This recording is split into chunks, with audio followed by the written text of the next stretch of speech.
So, guys, any any news out there happening today? Not a slow news day by any means, but here we go.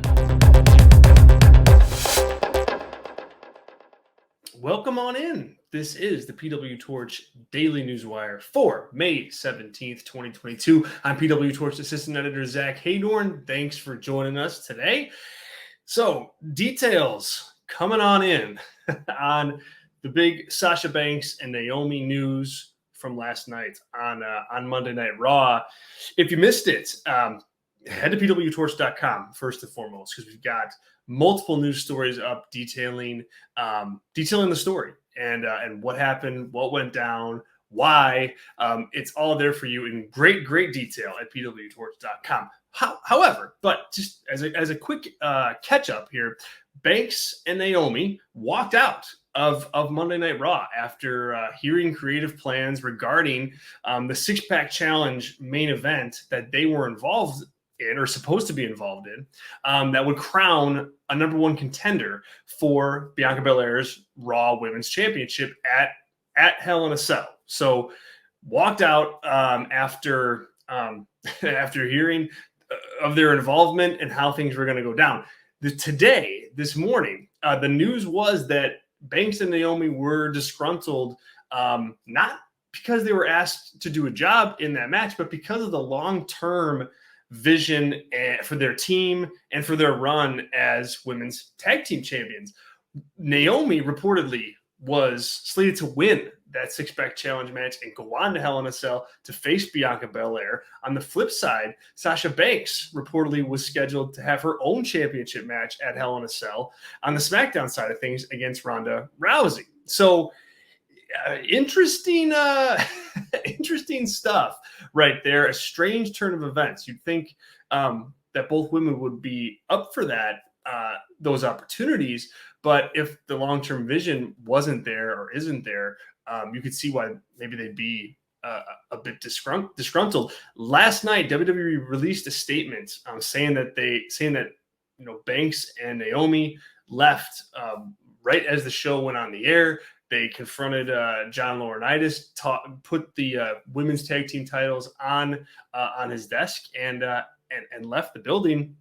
Again, WWE released a statement detailing their departure and their walkout, but also noted that Banks and Naomi were uncomfortable working with the other talents in that match. And Wade Keller is reporting now and last night that that's not the case, and that there were not any pre-existing issues between the women in the match, and that was Banks and Naomi, of course, but also Doudrop, Becky Lynch, Asuka, and Nikki ASA. So Wade's report kind of refutes a portion of that statement. Lots more that's going to come out on this story, I'm sure. Keep it locked to PWTorch.com, and we will have all the details that you need there and up to date as the story continues to unfold. What do you think of this situation, guys? I mean, pretty wild. I mean, look, pro wrestlers have to watch out for their own business,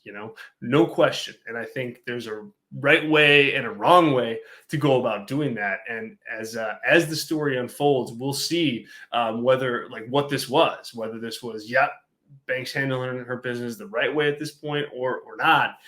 Need a little bit more detail on that, and I'm sure it'll come in at some point very, very soon. In other news, yes, it's hard to believe, but there is some today. The Monday Night Raw ratings are in. They drew 1.7 million average viewers last night. That's up over prior week. No NBA to compete with, so they're in a good position there. Did the countdown to Cody matter? If you're asking yourself, what's the countdown to Cody? Well, last night on Monday Night Raw, WWE had a legit countdown to when Cody Rhodes' segment was going to happen. And it was at the top of the third hour. The viewership dropped first to third hour and spiked in that second hour at 1.8 million, only about 100,000 difference from the first to third hour. So does that mean it worked? Well, probably.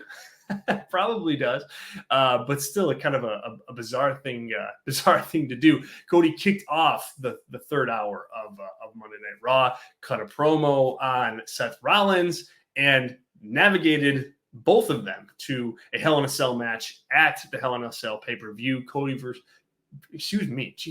versus Seth 3 going down at Hell in a Cell on June 5th.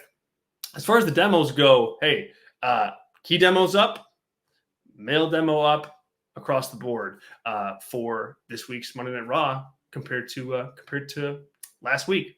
And then we'll finish with a quick rapid fire topic here, guys. Ric Flair, yesterday, we reported that Ric Flair is going to be returning to the ring over SummerSlam weekend in Nashville in a multi-person match. The Wrestling Observer is reporting that Ricky Steamboat is going to be involved in that last match for Ric Flair over the summer. Check out that story on PWTorch.com as well. I have an editorial column up at PWTorch.com as well that kind of tackles Ric Flair's decision to return to the ring. So hopefully you guys check that out as well. But Ricky Steamboat now going to be involved in that match in some capacity.